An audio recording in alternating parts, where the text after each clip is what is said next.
most recent update of Fusion 360, there are some great enhancements to drive this tool to be the future of making things. Starting off in this simple sketch, we can now see that the sketch entities are blue when they are underdefined and black when they are fully defined. Just make sure to turn this option on in the preferences.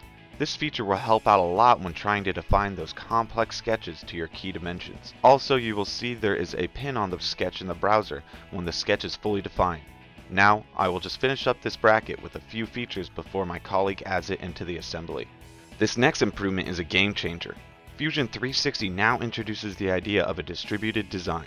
My colleague Leonardo is in France working on the assembly, while I'm in sunny California. He is able to view the files that I have added to the project and insert them into his assembly with a simple right click. Now he can add a couple of joints to implement my design into his assembly and quickly see how my design interacts with his assembly.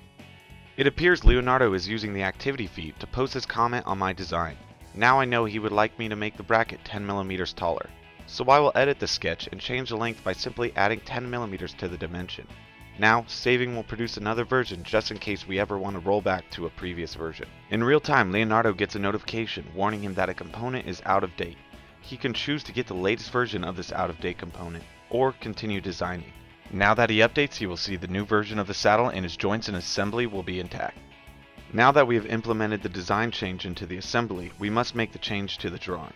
Luckily, in the new release of Fusion 360, the drawing updates automatically with the changes made to the part in a similar fashion to updating the assembly. In addition, this new release adds detailed views, inspection and reference dimensions, dimension tolerances, chain and baseline dimensions, and much more high-value features to improve the drawing experience.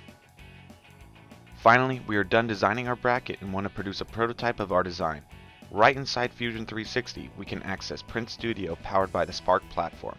I will start off by telling the software to use my Type A printer. Print Studio makes it easy to orient my model, build my supports, slice the model, and generate toolpaths. This tool will make prototyping happen even faster. After we have proved our concept with our prototype, we can now use the integration of BrightHub right inside Fusion 360. This is a service that allows you to request a quote for manufacturing the part you just designed. BrightHub will find a supplier who will send you a quote for your design.